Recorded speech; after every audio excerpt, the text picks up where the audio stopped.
Is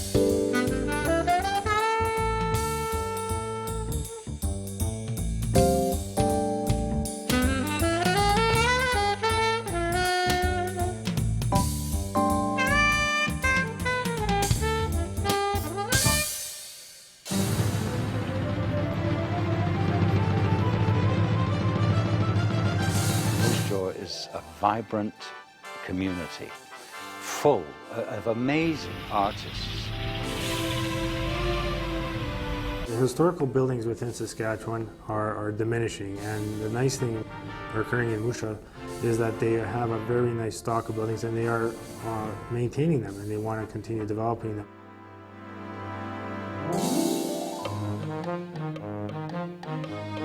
Main Street has changed very little through the years.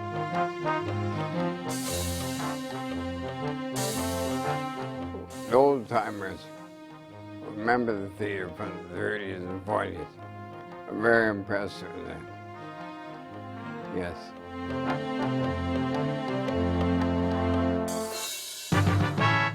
There's a segment of our population here that needed somewhere for performing arts. They now have it, and they're very happy. We were overwhelmed. We didn't know that Moose Jaw would have anything this fantastic and posh. We don't have anything posh. like this in Saskatoon. No, we don't really. So.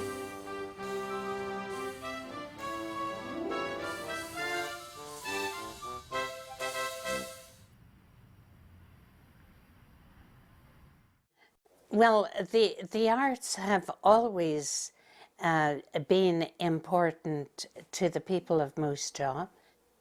About 1980, throughout 1980, the community arts groups got together, headed by Mr. Gary Highland, and they brought forth the initiative and prepared the initiative to come to council to say the community needs a performing arts center.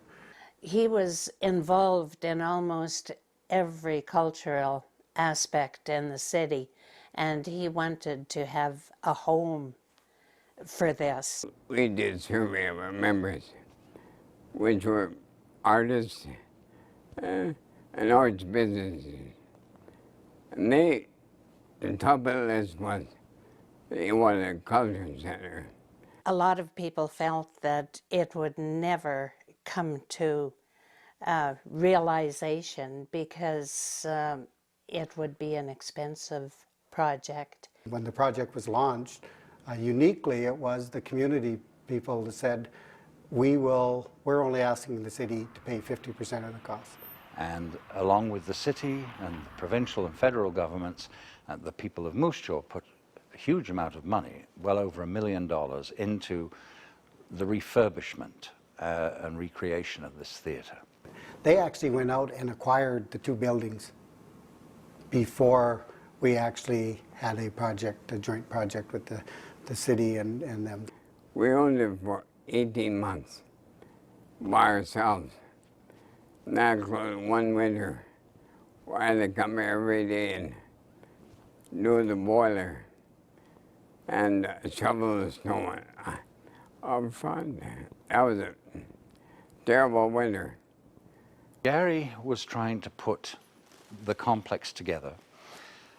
He was able to obtain the old Army and Navy store and the old A&B shoe store, and right in the middle of that was the old Capitol Theatre. The theater was still operating. We needed money to buy this building. The Wilson families all performed in that theatre. The mother played the piano for the silent movies. This was May Wilson. And the children were all dancers and singers, and they actually performed when they were just very young. Larry Wilson, who was the son of May Wilson, he became an actor. He went to Winnipeg, did very well, went to Toronto, did very well, went to New York, did very well. He eventually came back to Moose Jaw.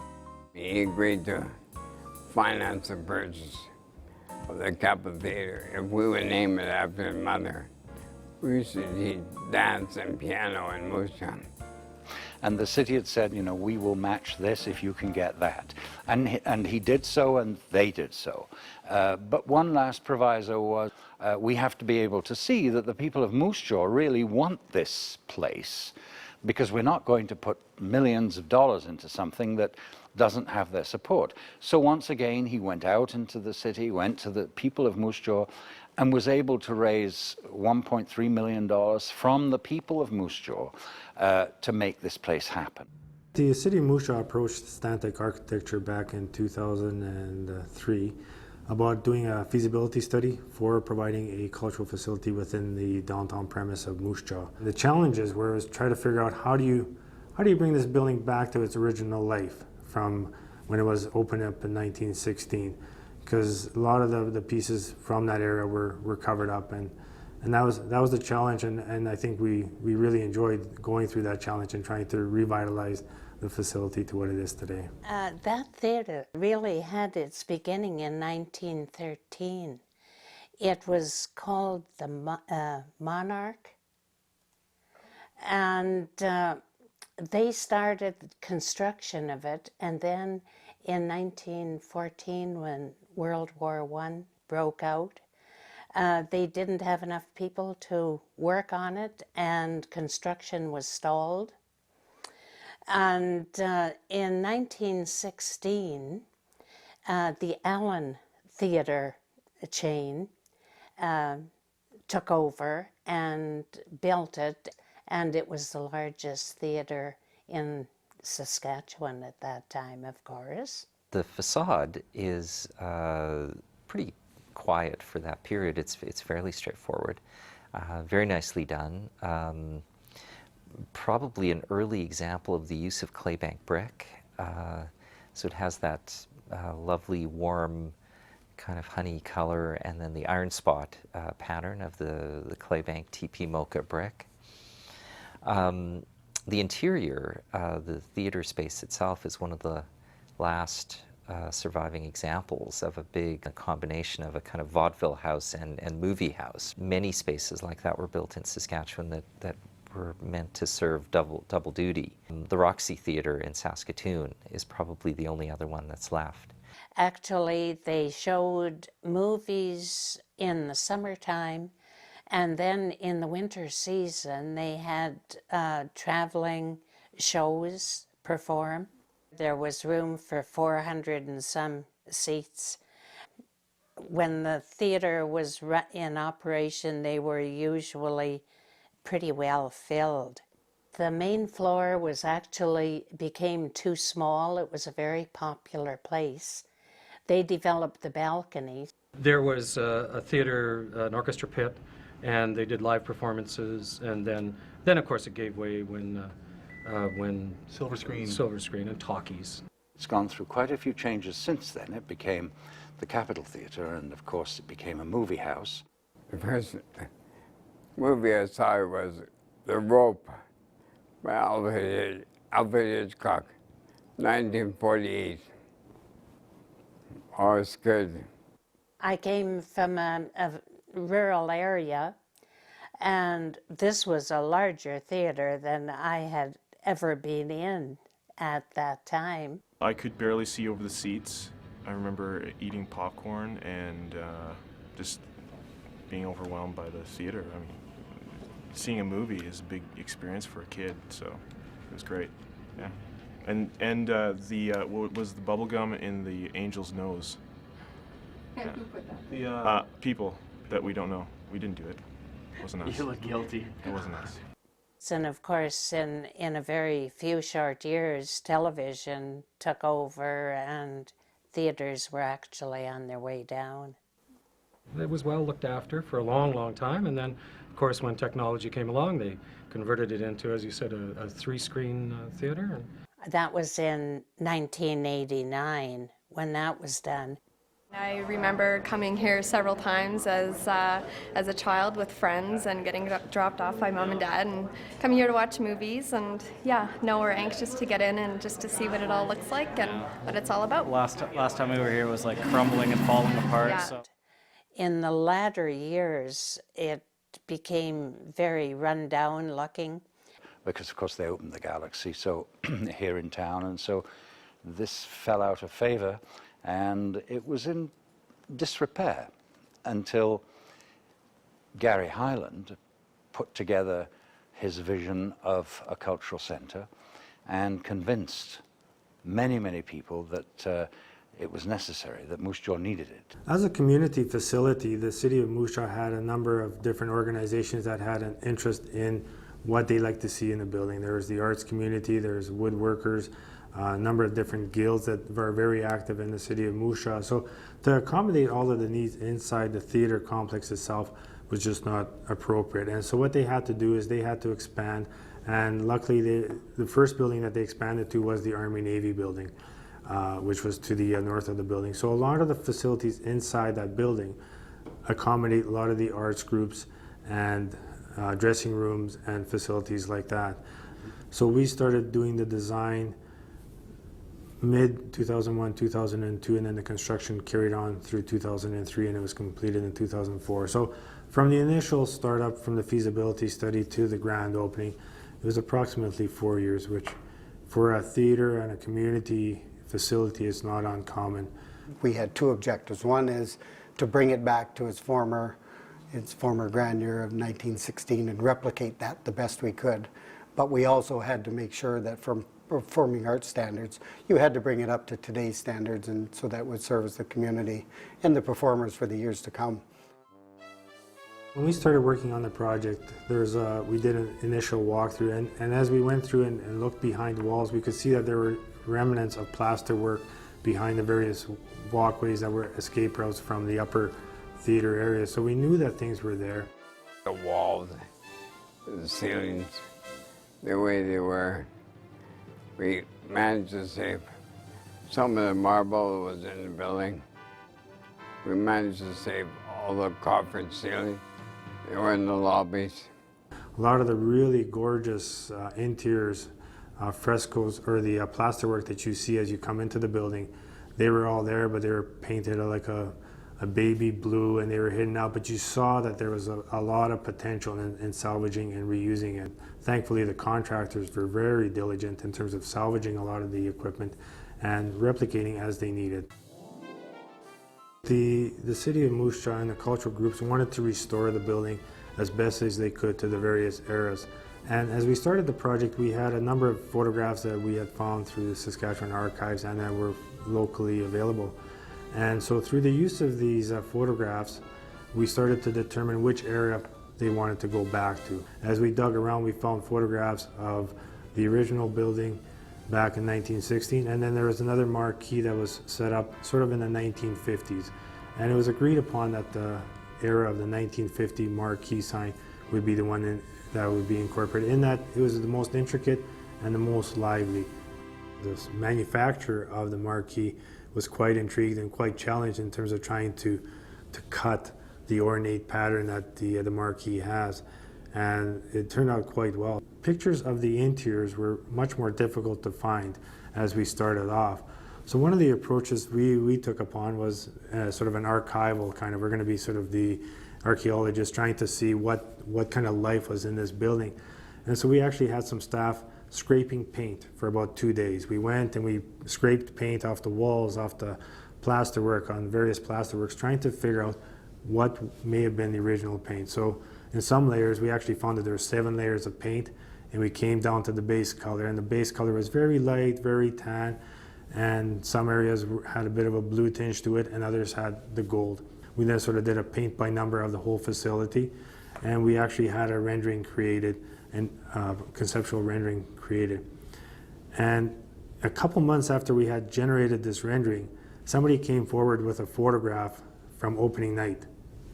And the photograph was right from center stage, looking straight out, and you could tell what was white, what was dark, and what glistened. And that just really reinforced what we had found and dug back.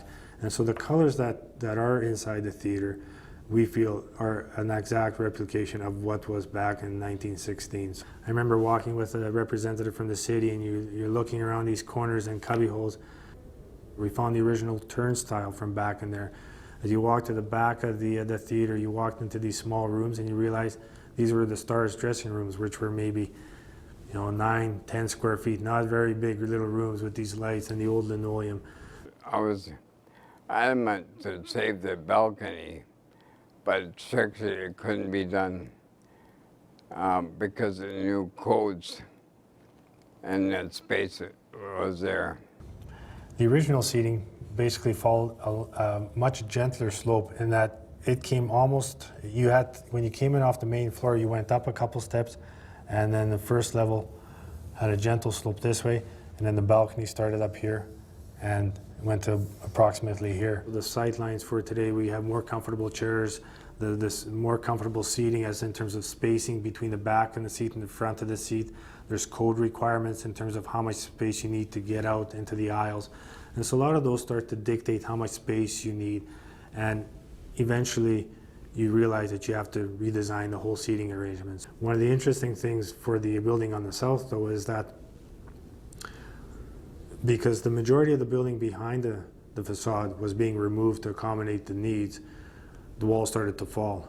So actually the entire wall was taken apart, disassembled by the masons, and reconstructed again as it was beginning. So again, the masons and the tradespeople did an amazing job of trying to reconstruct it. So the wall now will serve for generations to come, yet it's a brand new wall with existing bricks. It was opened in April of 2004, so it was just refurbished prior to that, and we've been very busy ever since. This is the main foyer of the May Wilson Theatre.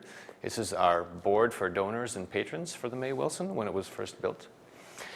And you can see up above us is an example of the original work that was done in the old Capitol Theatre. So this is the main entrance to the May Wilson Theatre.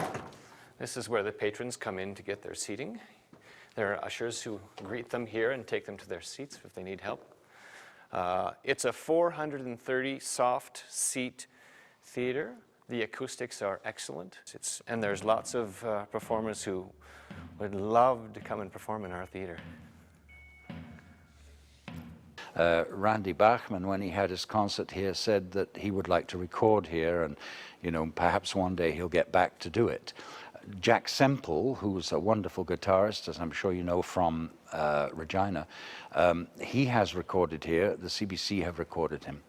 The acoustics are second to none. They tell you that if you go into the building and you're up in the balcony and there is something going on down on the stage, you don't even dare whisper. They will hear you. It's a very live room. You can hear everything. It's almost like an amphitheater. Yeah, it's like an amphitheater. Now you're standing on the catwalk. This is where the riggers stand when they want to change scenes.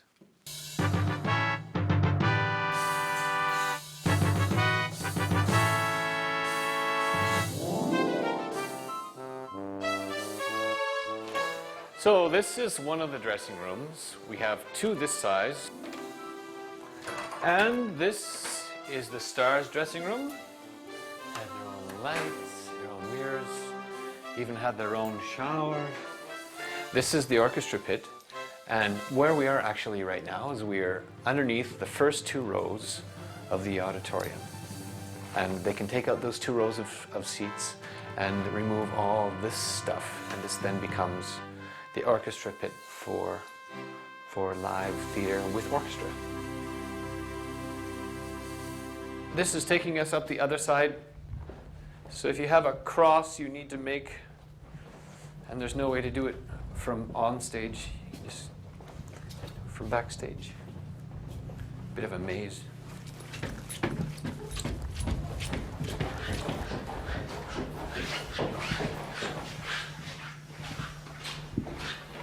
That leads you to the foyer, and this takes you on stage.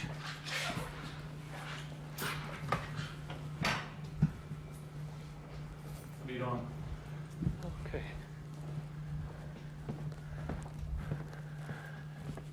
And here we are back on stage. If you're looking behind me, you'll see that the seats are raked all the way to the back row, And that provides a wonderful view for anybody wherever they're sitting. Like, there's not a bad seat in the house. Certainly, it's wonderful, wonderfully designed, and you dream and then you construct, and then, you know, in a lot of cases you can be disappointed.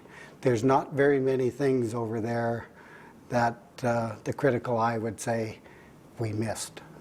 It's a very intimate theater to perform in. You have people right up to the edge of the stage practically, and the theater is built, was originally built, I think, as a vaudeville house.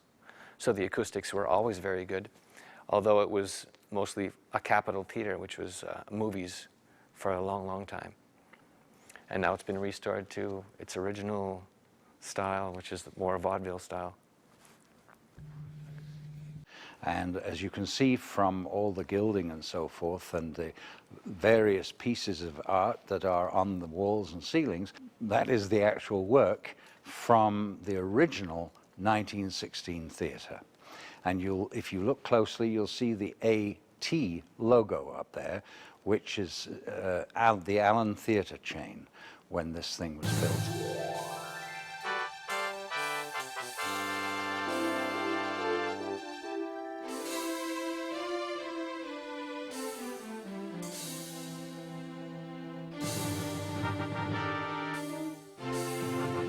The integration of the three buildings, it allows the main lobby spaces to open up one into the other. So as you come in, you walk between the three buildings, you know that you're in three different buildings, but they're all tied together and adding life to the street as some of the windows and everything else opens up into the street proper. So.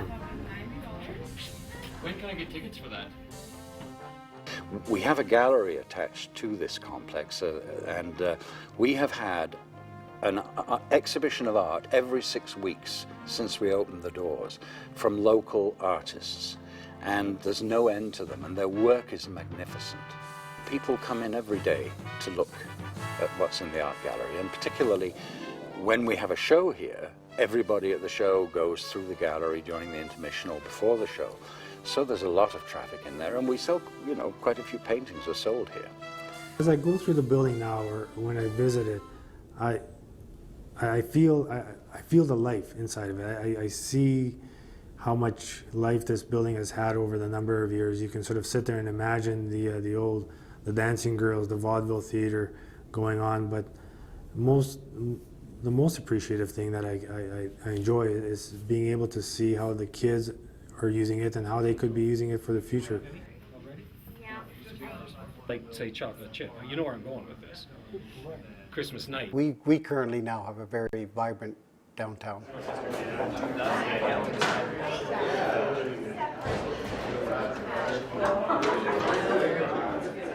I just think it will get used more and more. Since we've been here, since 2004, we have had many, many, many performers from all over the world, actually. The 2007 WCMA winners for the best rock recording, here they are, the Bloodline.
I grew up in Moose Jaw, but I haven't lived here in so long. That at least it's a place where you can come and watch a band like this and maybe even like aspire to perform here at some point. And I never had that growing up. And the only place where live music happens is in the bars, and as a young guy, you can't go to the bar.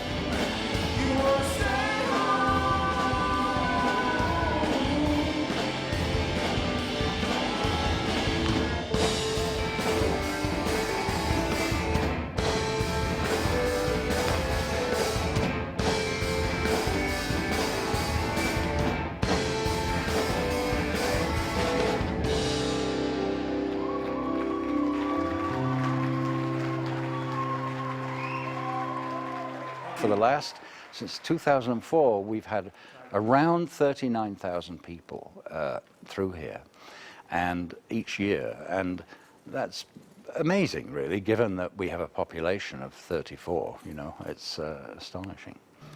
And tourists love it. They come through here on their tours, and I think that the longer it's here, the more used people get to being here and seeing all these different things happening. And there's something so special about walking into a place and feeling like you're a part of the community immediately. Like, it's something that a new building just can't offer. Being able to bring the building back to life as to how it used to be, and being confident that the interior is how it used to be, and maybe a little bit better because of some of the things that we had to tweak. But just being able to recreate this history it doesn't happen very often, and being able to be part of that, it's a really nice feeling, and I think everybody on the team really is quite glad of being part of that. These things don't happen every day. Anything to do with the arts here in Moose Jaw would not happen, would not be happening, would not have happened without Gary Hyland. The passion of Gary Hyland certainly led the project and led the community. He is a poet. He was a teacher. He's written several books. He's an amazing force. He has huge passion for the arts, and he's created the Festival of Words, for example, which is now a national institution. I mean, people all over the country come to it every year. The biggest thing of all, perhaps, is this cultural center. Without him, it would not be here. There would be no theater. There would be nowhere for the people of Moose Jaw to come, relax, laugh, enjoy anything, and other than sports, of course. But it's Gary that made this happen. A history of the places in its buildings. And if we can keep the buildings, we can keep the history alive.